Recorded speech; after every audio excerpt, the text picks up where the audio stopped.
Gente, boa tarde, muito obrigado. É um prazer muito grande estar aqui com vocês e coordenando essa sessão. E a ideia é dar exemplos apenas de pesquisas, né, que vêm sendo desenvolvidos, vêm sendo, eh, vêm s- têm sido desenvolvidas ao longo de tanto tempo. Bom, o DIMPO, como Silvia falou, o DIMPO foi fundado em 1986, ou seja, nós no próximo ano estaremos fazendo 40 aninhos. E eu estava pensando com os meus botões, antes de nós começarmos, antes de nós nos encontrarmos, que seria muito interessante a gente fazer uma celebração dessas 4 décadas de existência. E pensei em fazer algo junto com o PNUM. Ou seja, a gente não teria apenas uma sessão, como vamos ter hoje, não é? Por mais rica que seja, mas é uma sessão muito curtinha, mas de repente um seminário de 1, 2, quem sabe 3 dias, enfim, para ter um espectro mais amplo, né, dos exemplos de pesquisas que vêm sendo desenvolvidas. São pesquisas em muitas frentes, e dado o tempo, realmente nós vamos apresentar apenas 4 exemplos, né, em escalas diferentes, ok? Então, como o Silva falou, o grupo foi fundado em 1986, inicialmente pelos 3 porquinhos, como a gente gosta de se denominar, né, Maria Elaine Kosdorff, Gunther Kosdorff, de saudosa memória, e eu, com a participação também de outros colegas, como Márcio Vilas-Boas, Paulo Marcos Paiva de Oliveira, Mário Júlio Kruger, que vocês muito bem conhecem, e Benami Turkiewicz. O ponto de partida, eu vou dar realmente umas pinceladas muito rápidas. O ponto de partida do grupo foi considerar a arquitetura como ciência humana. E parto da definição de Brasilmar Nunes, um querido colega, também já perdemos, que ele define ciências humanas como ciências sobre práticas humanas. A filosofia, por exemplo, estuda relações dos seres humanos com as ideias, a economia dos seres humanos com as coisas, a sociologia dos seres humanos entre si, e daí nós tiramos um corolário. Se a arquitetura refere práticas humanas, então seu estudo também constitui uma ciência humana e foca as relações dos seres humanos com os lugares. Portanto, a abordagem é a arquitetura como ciência social aplicada. E quais são os termos da relação? Lugar e gente, ok? Sempre e necessariamente realidades iluminadas teoricamente. Vou dar o exemplo puxando a brasa para a nossa sardinha, mais especificamente, todos nós que vamos apresentar trabalhos. Estamos informados mais intensamente ou menos intensamente pela teoria da sintaxe espacial, criada fundamentalmente por Bill Hiller e Julian Hanson nos anos 1970 ou 80, e com o lançamento do livro seminal que conhecemos, A Lógica Social do Espaço, que é de 1984. Pois bem, o lugar é lido, portanto, iluminado teoricamente como barreiras e permeabilidades, opacidades e transparências, sintaxe e para que serve. Eu vou tentar tirar aqui o. Ah, ah, e para que serve? Porque eu não estou vendo a. Deus. Agora. Eu não estava vendo parte do slide. E para que serve? Ou seja, a semântica do lugar. Quais são as atividades coladas em cima dessas estruturas físicas? E gente, por outro lado, sistemas de encontros e esquivanças, sintaxe, a configuração dos corpos no espaço e no tempo, e quem são naturalmente. Classe social, renda, gênero, raça e assim por diante. Não há descrição neutra, portanto. Toda descrição é informada teoricamente. As vertentes dessa investigação. Por um lado, o estudo das causas. Por outro lado, o estudo dos efeitos. E eu mostro esse slide para dizer que nossa predileção é pelo estudo dos efeitos.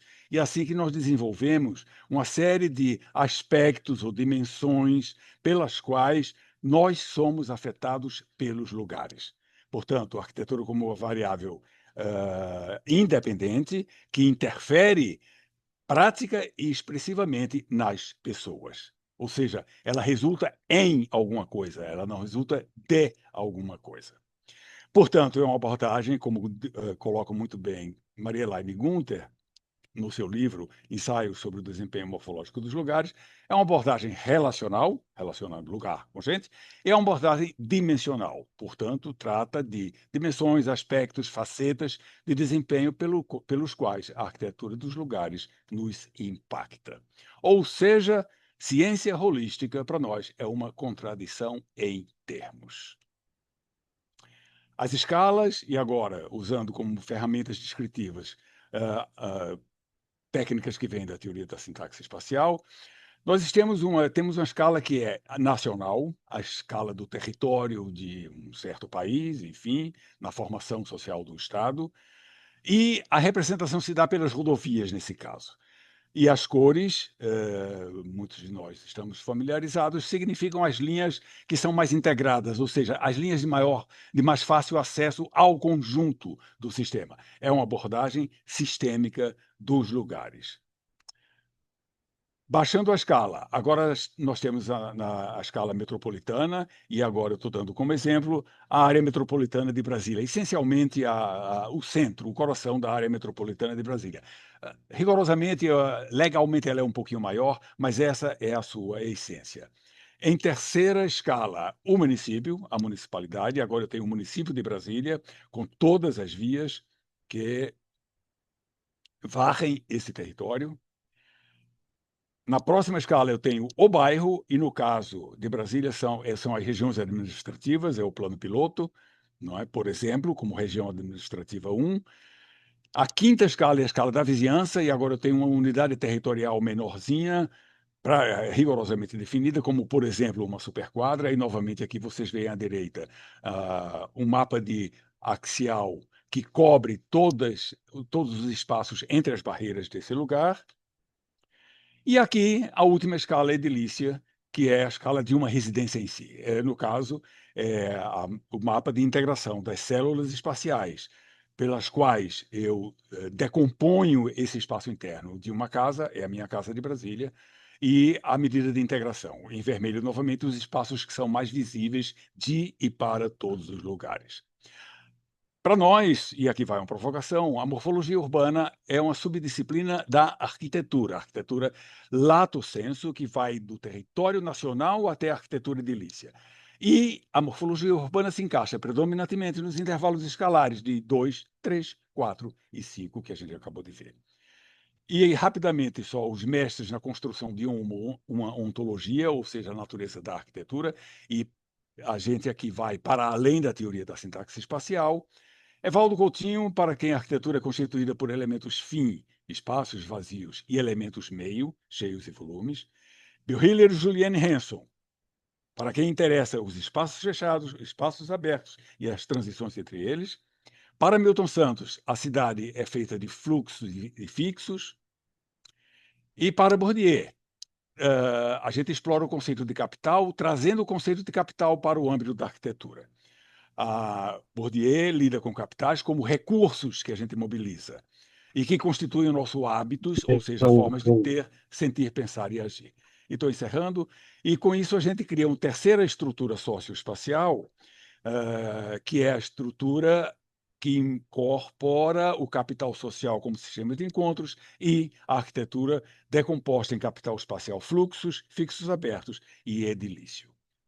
Portanto, aqui está uma abertura geral, e agora será a vez de Ana Paula, que lida com a segunda escala que eu referi, a escala metropolitana. Ana Paula, contigo.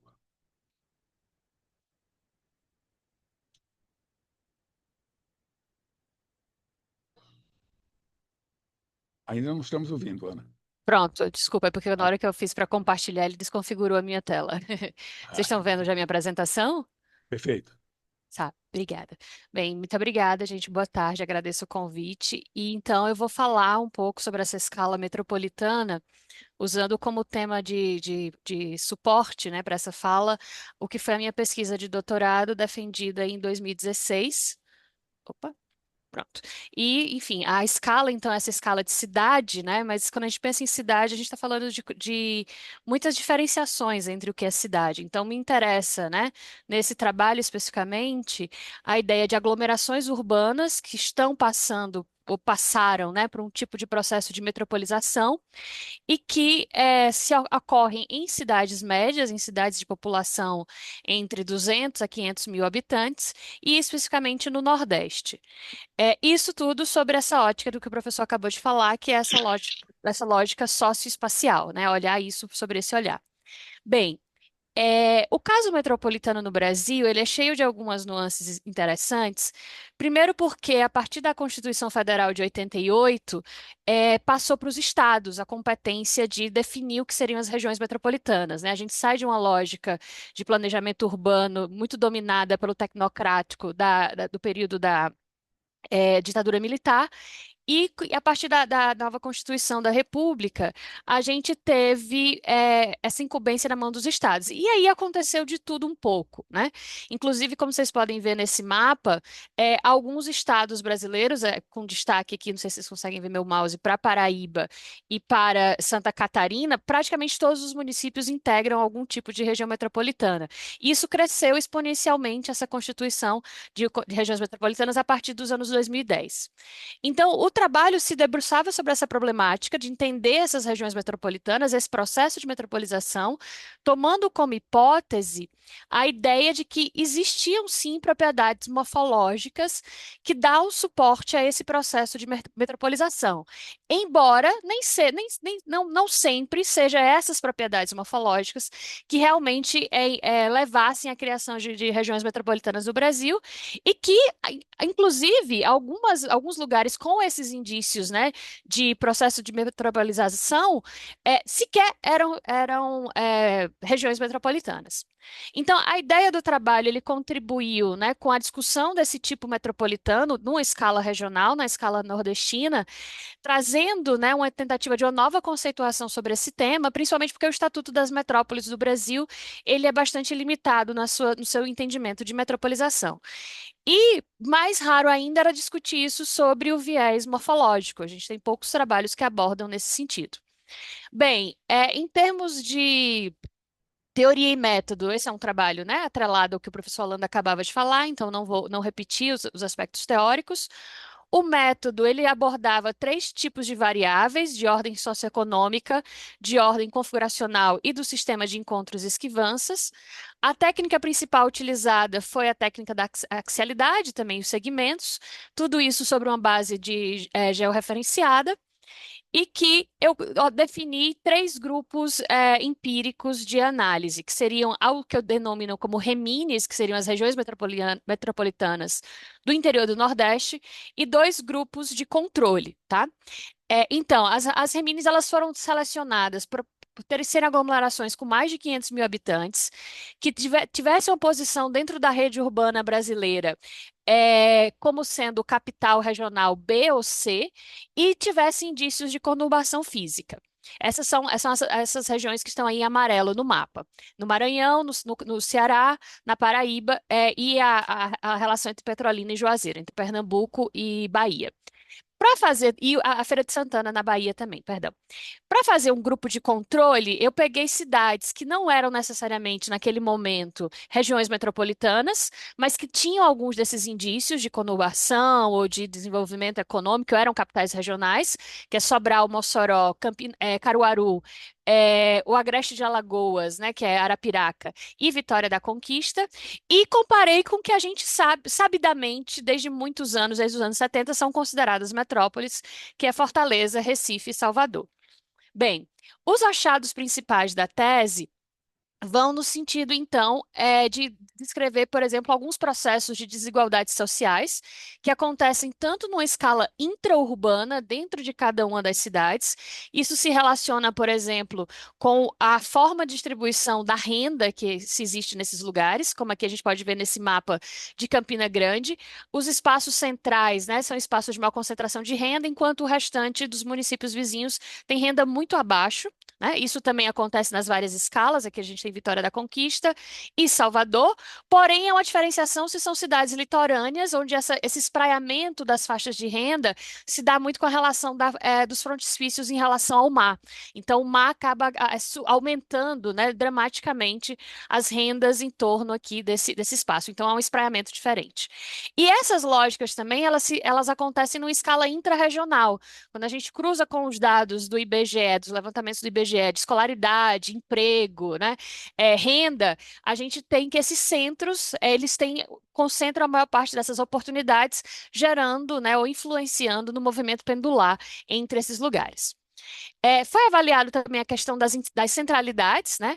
Há uma tendência, né, de ter elementos muito díspares dessas centralidades, com áreas muito bem consolidadas que acabam agregando o movimento natural e atraindo, né, edifícios que se baseiam com essa grande quantidade de pessoas circulando ali, mas que também há uma possibilidade de a gente antever algumas novas centralidades, como, por exemplo, a inserção dos shoppings, que vão reorganizando as dinâmicas de comércio em todas essas cidades. Aqui a gente tem Caruaru e Fortaleza, no Ceará.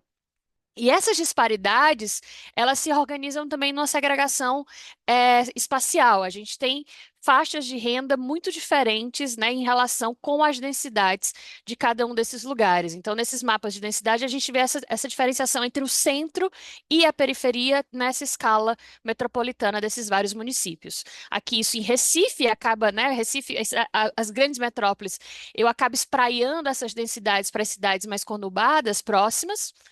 E, por fim, foi verificado também os processos de verticalização desses municípios, onde, né, a gente tem nas grandes cidades, né, nas grandes metrópoles, um processo de verticalização já bastante intenso, bastante consolidado, porém nessas cidades medianas e um processo que naquele momento se mostrava inicial ou mediano, mas que a gente olhando hoje, quase 10 anos depois, realmente se consolidou muito forte nessa verticalização. E, por fim, a questão da habitação, que é tangenciada também, onde a gente vê os novos modos de morar, os ricos morando em comunidades fechadas, né? A ideia do Soia, dos arquipélagos carcerários que vão se formando nessas cidades, e os pobres também segregados, mas em loteamentos periféricos dentro disso, né? Criando, né, uma nova relação entre o público e o privado na arquitetura. Então, desse mosaico, né, a gente consegue antever um tipo metropolitano que existe no interior do Nordeste, que está se consolidando, né, ao longo desses 10 anos, e que ainda existiam naquele momento da minha defesa alguns elementos que ainda podiam ser melhor investigados, né, como, por exemplo, outras variáveis de pesquisa e entender outras nuances metropolitanas, trabalhando com outras aglomerações brasileiras. Isso, de certa maneira, vem sendo feito desde então, através da nossa atividade, né, docente de orientação dentro do laboratório, orientando trabalhos de PIBIC, graduação, mestrado e doutorado. E aí, só para finalizar, trouxe aqui alguns trabalhos recentes que dialogam, acho que mais diretamente com a minha tese. O primeiro deles é um trabalho do Bruno Barbosa, é um processo de cotutela com a Faculdade de Arquitetura de Lisboa. Ele estuda especificamente a questão dos condomínios fechados na conurbação do Crato, Juazeiro e Barbalha, o que a gente chama de Crajubá, né? E ele vem avaliando como é que eles se integram com a malha urbana, tanto nessa escala urbana, e a gente também chega até a escala edilícia, de olhar o edifício, olhar a casa, e ele discute, esse trabalho dele tem relação com elementos de sustentabilidade. Então, ele vai discutir as relações morfológicas junto com as conexões ambientais e energéticas de cada um dessas casas de condomínio que ele vai avaliar. Da mesma maneira, né, a gente tem o caso da tese de doutorado de Tamires, também em cotutela com a Universidade de Lisboa, com a orientação do Pedro Rodrigues, que ela avalia os apartamentos em Juazeiro. Então, né, na mesma lógica geográfica, na mesma cidade, ela avalia a escala residencial no caso dos apartamentos. E os trabalhos que estão sendo desenvolvidos agora aqui na UNB, eu acho que tangencia, de certa maneira, o trabalho do Marcos Vinícius, que estuda as cidades que foram entrecortadas pela rodovia Milton Santos, a BR-242, que ainda tem a sorte de se chamar Milton Santos, né, que é uma maravilha dentro desse contexto. E ele está avaliando como é que a BR impacta ou não a formação dessas cidades. E, muito recentemente, semana passada, defendeu o Vinícius também, que estudou Samambaia, né, olhando como o professor Holanda falou, a à escala do bairro, à escala de uma região administrativa do Distrito Federal. E normalmente os trabalhos que eu oriento, por ser mais da área de teoria e história, avaliam muito as questões do ponto de vista da formação urbana, né? Então, os mapas em escala diacrônica que a gente vai compreendendo os processos de formação e transformação dessas cidades. E era isso. Muito obrigada. Deixa eu parar meu compartilhamento. Eu não sei parar. Não sei. Parou? Foi. Aí foi. Agora sou eu, né? Compartilhar.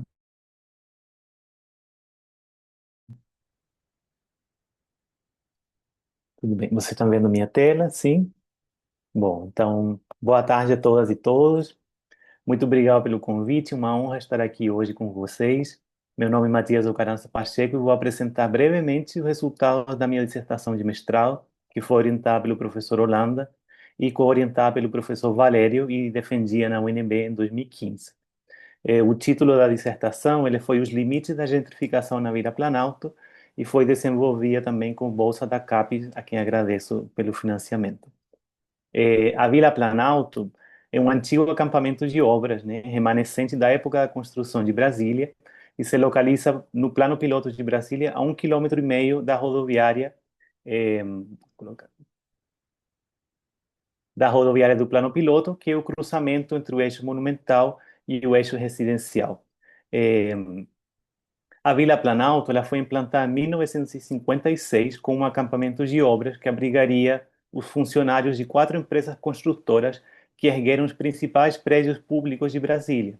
Sua construção ela tinha um caráter provisório, porém, após um longo período de resistência de seus moradores, em 1988 ela foi tombada como patrimônio histórico do Distrito Federal, o que permitiu que o bairro permanecesse no lugar e também possibilitou a permanência de muitos de seus habitantes. Aqui a gente vê as origens, aqui era a Vila Planalto e a construção aqui das torres do Congresso Nacional.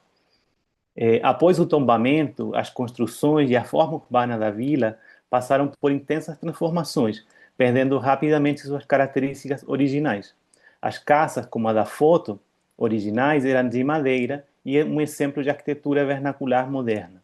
A maioria dessas construções foram demolidas para dar lugar a novas edificações de materiais como alvenaria, principalmente. Entre os motivos para essas mudanças está a deterioração dos materiais, pragas de cupins na madeira e também pelo desejo dos próprios moradores de habitar em casas mais sólidas, entre aspas, né? Rapidamente, o bairro se modificou, tanto nas suas edificações como nos seus moradores. O tombamento eliminou as ameaças de remoções e transformou o bairro em um lugar desejável para se morar, principalmente para pessoas de maior renda. Tanto pela localização privilegiada, como pela possibilidade das pessoas morarem em casas com quintais, né, em lotes isolados. Os lotes começaram a ser vendidos e novas construções, como essa da foto, começaram a aparecer com mais frequência no bairro. Essas transformações socioespaciais foram o principal foco da pesquisa de mestrado. O problema da dissertação foi entender se haveria ou não um processo de gentrificação em curso na Vila Planalto e qual seria a relação entre essas transformações urbanas do bairro com uma gentrificação entendida como uma estratégia global de produção do espaço. Na pesquisa, eu me perguntei se existiriam processos de gentrificação na Vila Planalto ou se teriam acontecido, ou seja, se teriam acontecido processos de substituição de moradores ou usuários de menor renda por outros de maior renda, e como as políticas públicas, entre elas o tombamento, teriam influenciado as transformações urbanas desse lugar. Considero que uma das principais contribuições da pesquisa foi a complementação entre diferentes teorias, métodos e ferramentas. Foram aplicados conceitos da gentrificação, da sintaxe espacial e da antropologia urbana para entender como era o funcionamento, a ordem, a lógica espacial desse espaço, desse lugar. Para cada teoria foram utilizadas diferentes metodologias que se complementaram. Para entender a gentrificação, foi realizada uma reconstrução do processo histórico de formação do bairro, com foco nas políticas públicas que afetam o local. Da sintaxe espacial foram realizados mapas axiais históricos e correlações com informações de uso do solo, alturas de gabaritos, entre outros. Já da antropologia urbana, foram realizadas entrevistas, etnografias e observação participante, o que me levou a morar no bairro durante o período do desenvolvimento da pesquisa e durante 7 anos também, somando tudo. Com relação aos aspectos socioeconômicos, a pesquisa de dados permitiu descobrir discrepâncias entre a distribuição de renda da população. Por exemplo, quando a gente observa apenas dentro dos limites do bairro, a distribuição a renda do responsável pelo domicílio entre 2000 e 2010 indicam o que o professor Holanda chamou do microcosmo do Distrito Federal, onde as rendas mais baixas, até 2 salários mínimos, predominam e passaram de 35% para 45%, sugerindo uma potencial popularização do bairro. Porém, quando a gente amplia o foco e consideramos não apenas a Vila Planalto, mas também seu entorno imediato, onde estão surgindo as principais mudanças socioespaciais com a construção de condomínios de luxo, foi possível observar um aumento das rendas mais altas, acima de 20 salários mínimos, que passaram de 6% para 15% entre 2000 e 2010. Essas mudanças de renda vieram acompanhar de uma mudança na autodeclaração segundo raça ou cor. Dentro do bairro, houve um aumento da população que se autodeclara branca, que passou de 34% para 42%, e uma diminuição da população autodeclarada preta, que caiu de 14% para 8% entre 2007 e 2009.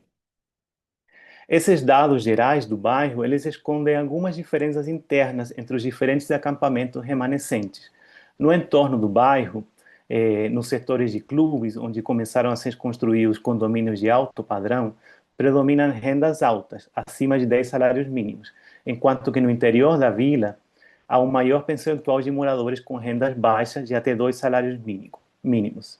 A única exceção é no acampamento Tamboril, aqui em azul, onde a distribuição de renda é mais equilibrada, né, entre as rendas baixas, médias e mais altas. Esse acampamento, historicamente, abrigou engenheiros e arquitetos contratados por uma construtora estrangeira e concentra também os lotes de maior tamanho, o que poderia explicar, de alguma forma, a renda elevada entre os moradores desse setor. Esses dados de renda apresentam uma forte correlação com os dados de raça e cor da população. No acampamento Tamboril, em azul, que é o de maior renda dentro da Vila Planalto, grande parte dos moradores se autodeclara branco, chegando a 65% da população, situação similar que acontece no entorno dos setores de clubes. Porém, difere muito do restante dos acampamentos, onde a população branca não passa de 43%, com predomínio da população autodeclarada parda, sempre acima de 46%. Quando pensamos nos aspectos configuracionais, especificamente com a análise dos mapas axiais históricos, vemos que as ruas da Vila Planalto foram fragmentando-se e ficando cada vez mais rarefeitas e irregulares, o que levou a uma queda, né, nos valores de integração global durante esse desenvolvimento e uma queda também nos valores de inteligibilidade.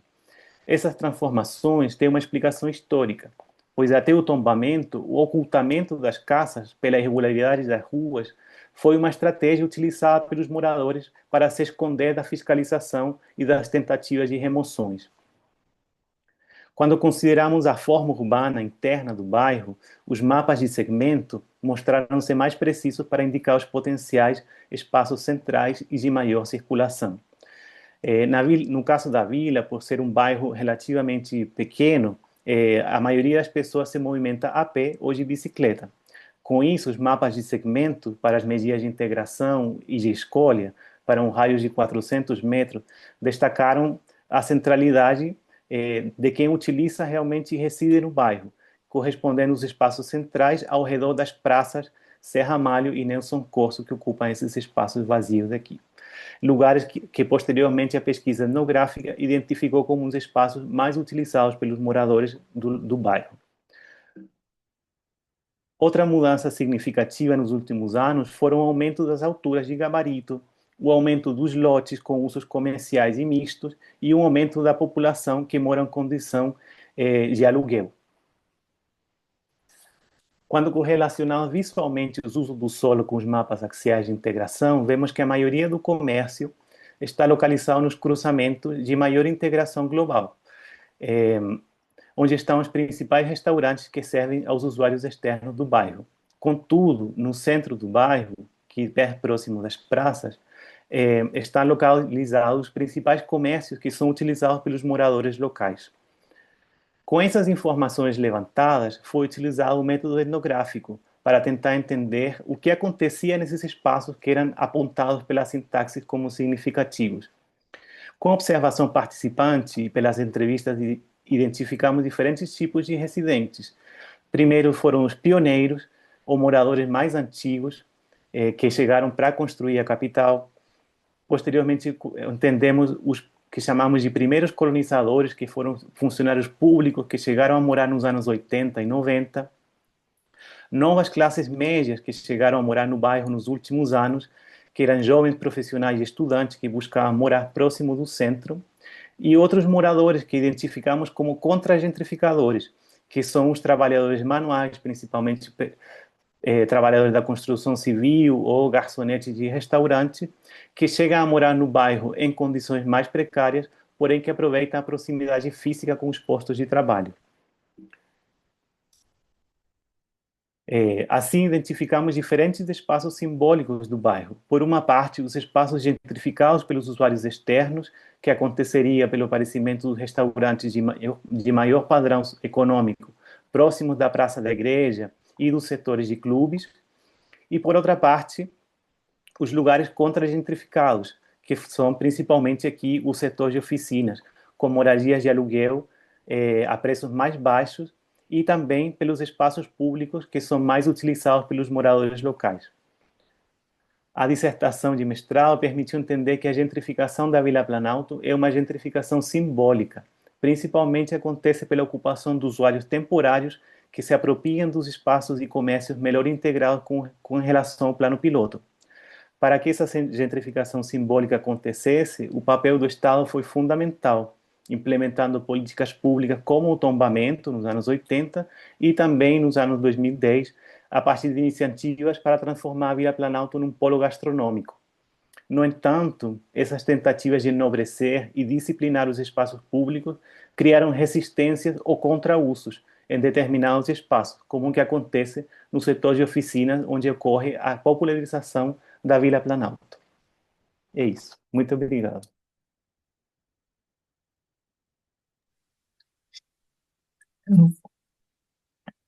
Boa tarde, eu vou começar a compartilhar aqui.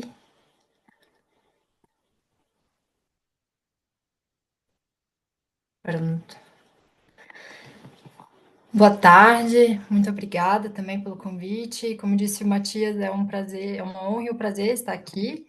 Meu nome é Bruna Cronenberg, eu fui orientanda do professor Holanda durante o meu doutorado. Só para confirmar, está todo mundo me ouvindo? Sim. Tá, obrigada. Eu vou apresentar aqui a nossa pesquisa sobre o capital arquitetônico e a sua distribuição no espaço público, que resultou na tese intitulada Se Encontraram, então, no Parque da Cidade. A nossa pergunta, a gente partiu da pergunta, o capital arquitetônico, enquanto atributo do sujeito, influencia na forma como as pessoas se apropriam do espaço urbano? E a gente defende a hipótese de que distintos capitais arquitetônicos implicam distintas formas de apropriação do espaço público. A detenção de maior ou menor capital arquitetônico influencia na vida pública. A nossa empiria se deu no Parque da Cidade, que é um dos maiores parques urbanos do mundo. Ele está localizado no centro de Brasília, ao lado do eixo monumental, uma via bastante integrada, e muito próxima à Épia, que é a via mais integrada da área metropolitana de Brasília, e também está um pouco mais de 1 quilômetro da rodoviária do Plano Piloto, por onde passam centenas de linhas de ônibus e por onde também chega o metrô. Pela extensão do parque, o parque tem aproximadamente um pouco mais de 4 quilômetros quadrados de área, a gente precisou separar algumas regiões que a gente denominou pontos de interesse, onde haviam concentrações de atividades e pessoas para que a gente pudesse fazer a nossa análise e avaliação do espaço. A pesquisa se deu nessas 3 etapas: o conhecimento do objeto de estudo, o levantamento da vida pública e o levantamento do capital e do hábitos. Eu vou focar aqui na apresentação, nessa terceira parte, que é o levantamento do capital e do hábitos dos frequentadores do parque, que teve como objetivo conhecer as pessoas que frequentam o parque da cidade quanto ao seu capital. Para isso, a gente entrou em contato direto com as pessoas, aplicando questionário. A gente coletou mais de 400 questionários, o que nos permitiu calcular, operacionalizar o conceito de capital arquitetônico e também de capital espacial e capital edilício. Eu não vou entrar em detalhe aqui sobre a operacionalização desse conceito e a construção desses indicadores, mas ele está bem explicado na tese, bem detalhado como foi feita essa construção. Então, aqui a gente tem um resultado dentre os frequentadores do parque, né, com relação...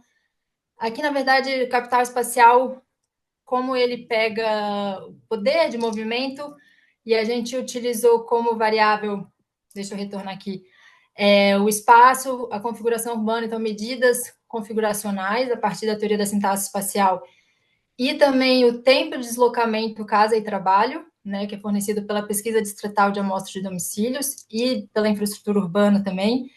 Então, a gente chegou a esse resultado de distribuição do capital espacial, né, dentre os moradores de Brasília, e o resultado nos mostrou essa concentração de maiores valores nas regiões centrais, e um dos resultados interessantes é a localização privilegiada de algumas regiões com moradores que não são detentores de maiores capital econômico, né, como é o caso da Candangolândia, aqui o número 19, ou da Vila Estrutural, que é o número 25, e, ao mesmo tempo, regiões muito ricas, que é o caso do Lago Sul, que é o número 16, que é a região onde tem os moradores mais ricos de Brasília, mas que aparece com capital espacial não tão alto. E aí, nesse caso, a gente precisa olhar para o capital edilício, que está relacionado aos atributos locais da residência, né, a natureza da residência, que vai nos ajudar a entender a localização, a distribuição das pessoas, principalmente de maior capital econômico, no espaço urbano.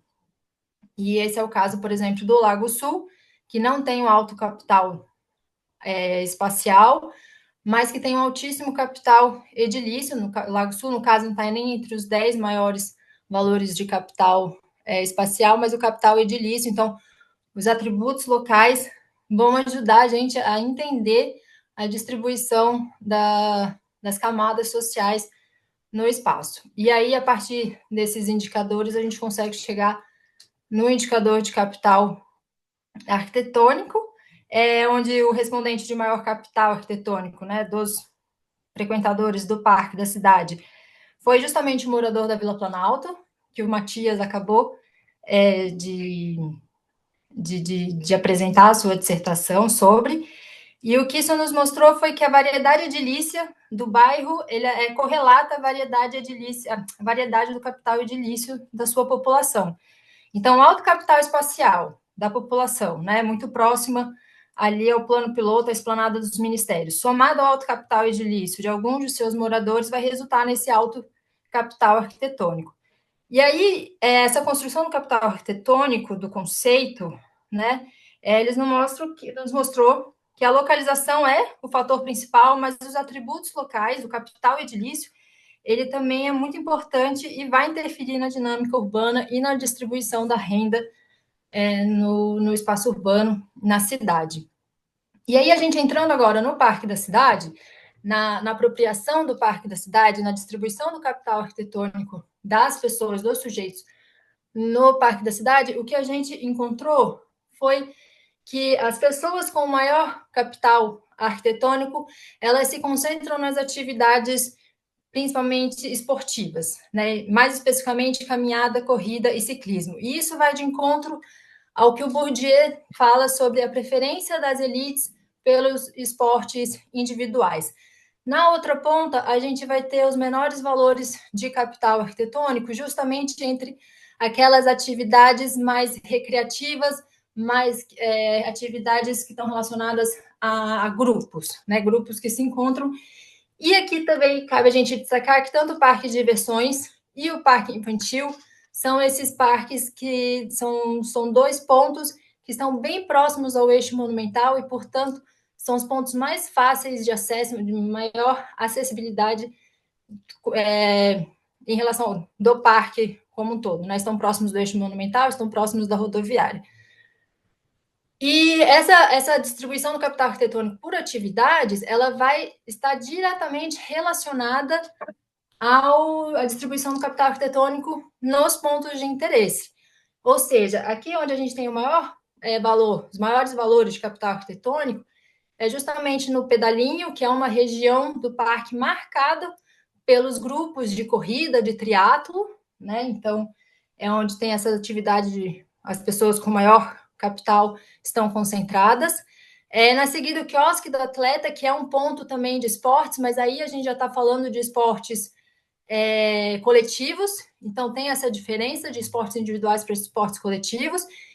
E nos pontos com valores inferiores, a gente tem justamente as atividades recreativas, e aí eu chamo a atenção para os dois pontos, Bosques e Praça das Fontes, que se a gente olhar só para a média, eles têm uma média próxima, e são dois pontos onde as atividades predominantes estão relacionadas a piqueniques, principalmente, onde as pessoas vão para se reunir e fazer piqueniques nos gramados. Mas se a gente olha pela distribuição das faixas de capital arquitetônico, e aqui essas faixas estão distribuídas igualmente, a gente percebe que na Praça das Fontes, a faixa mais alta, ela é mais representativa. Então, a gente tem um grupo com maior capital arquitetônico mais representativo aqui, e foi um dos resultados que nos mostrou que a apartação dos corpos é também uma forma de distinção no espaço. Então, mesmo para atividades semelhantes, as pessoas encontram formas de se apartar no espaço para poder se diferenciar. E com relação ao hábitos, também a gente pode ver que aquelas pessoas, né, que se deslocam ao trabalho de carro próprio ou que estão em home office e que se deslocam ao parque da cidade a pé ou de bicicleta, elas têm um incremento no capital arquitetônico, ao contrário daquelas pessoas que se deslocam ao trabalho ou ao parque de ônibus, que têm uma redução no seu capital arquitetônico. E esse fato do deslocamento ao parque da cidade a pé ou de bicicleta está diretamente relacionado ao capital, claramente, ao capital espacial, ao poder de movimento dessas pessoas, uma vez que são pessoas que moram próximas ao parque, moram em regiões centrais de Brasília, então que podem acessar o parque a pé ou de bicicleta. Da mesma forma, as atividades praticadas no parque também vão dizer muito. Atividades físicas, pessoas que estão praticando atividades físicas, elas têm um incremento no seu capital arquitetônico e está relacionado à alimentação. Isso é uma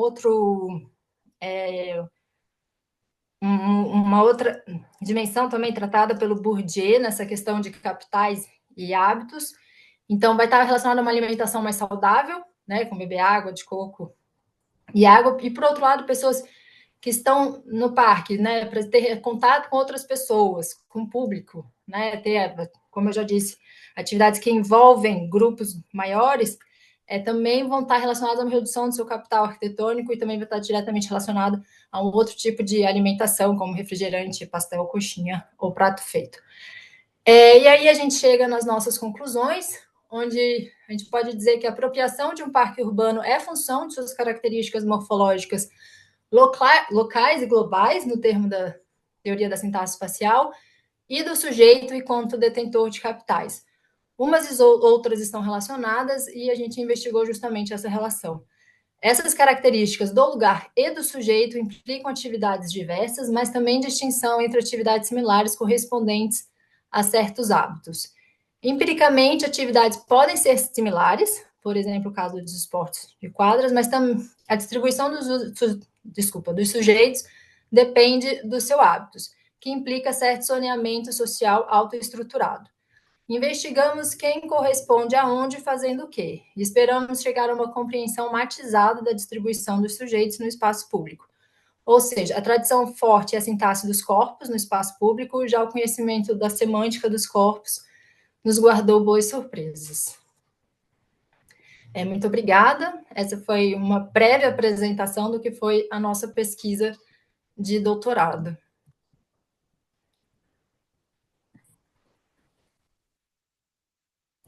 Posso...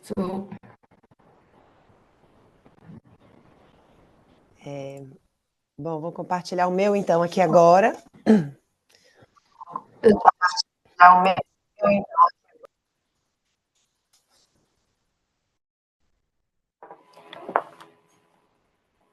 Tá me ouvindo? Sim.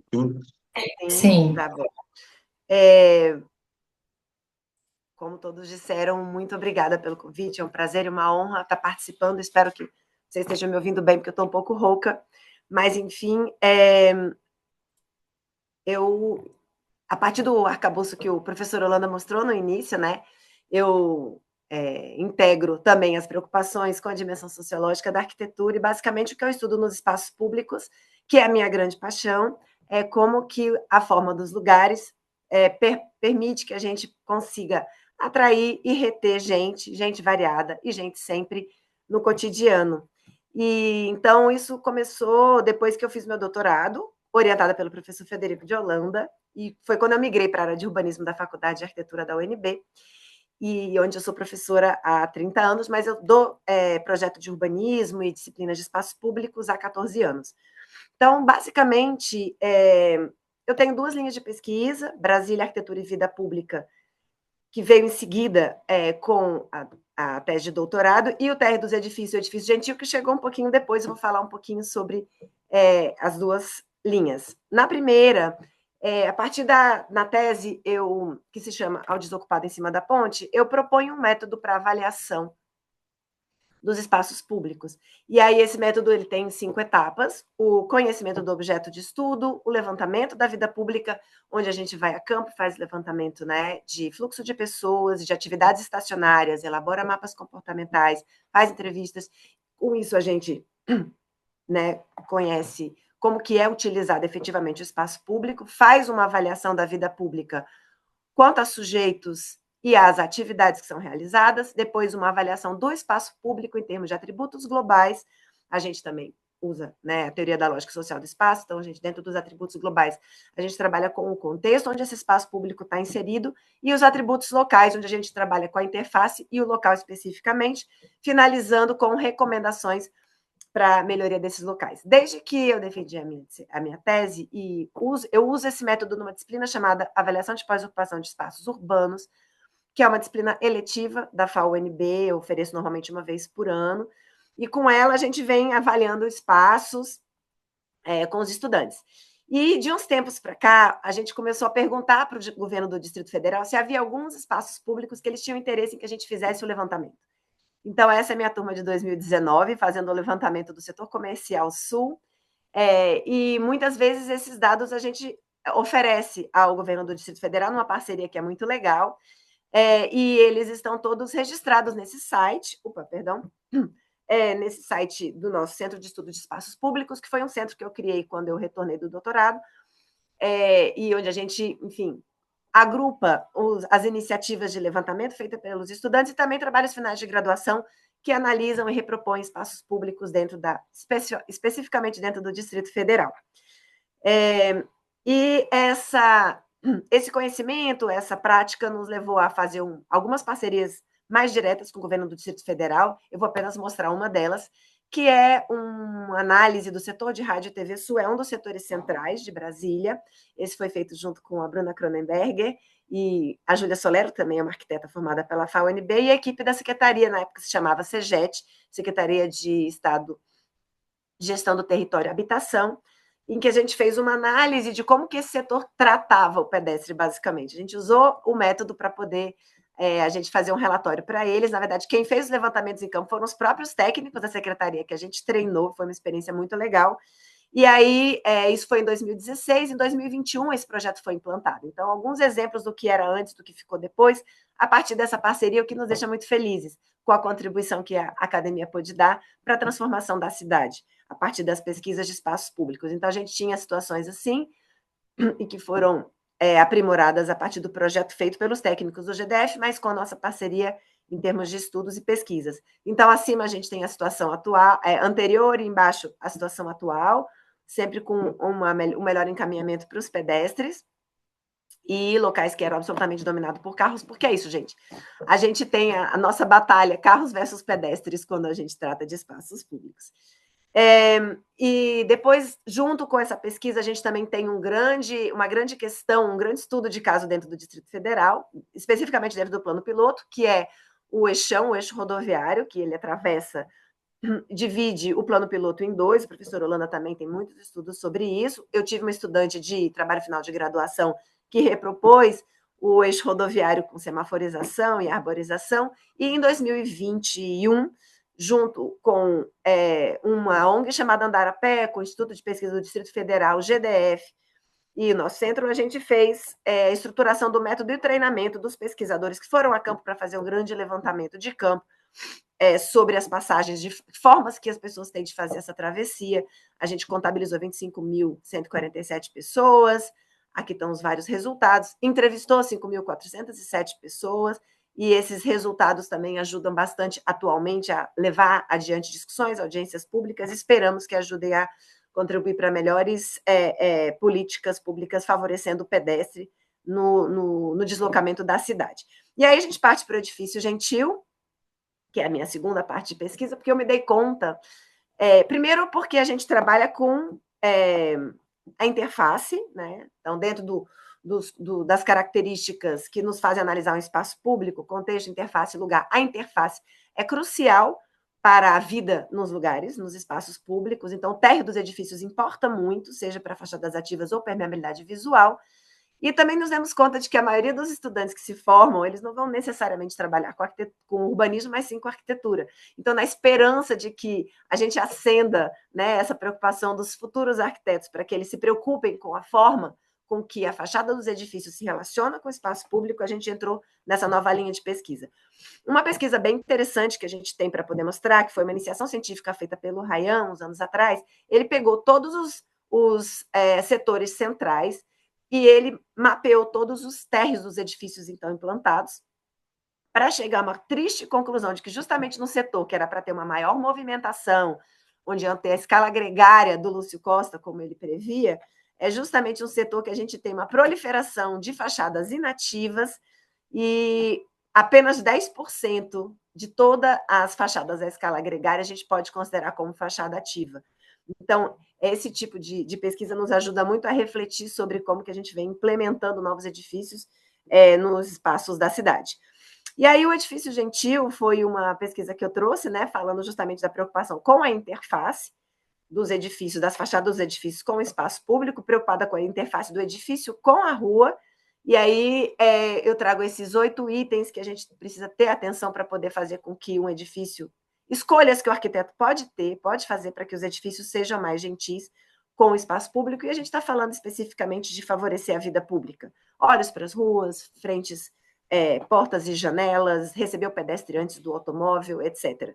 A gente costuma fazer umas votações nas disciplinas, e aí a gente tem edifícios como esse da esquerda, que é considerado um dos edifícios mais hostis, né, que é o arqui-inimigo do edifício gentil, é o edifício hostil, um dos edifícios mais hostis do Distrito Federal. E aí a gente tem bons exemplos também de edifícios que se relacionam muito bem com o espaço público, como, por exemplo, o Conjunto Nacional da Avenida Paulista, do Davi Libeskind. E, recentemente, assim, eu não estou na pós-graduação, eu sou uma professora da graduação, que é onde eu sou mais feliz, e eu tenho eu gostei muito de uma experiência que a gente fez semestre passado com os estudantes da graduação, a gente dá disciplina de projeto de urbanismo, que é de fazer uma reproposição.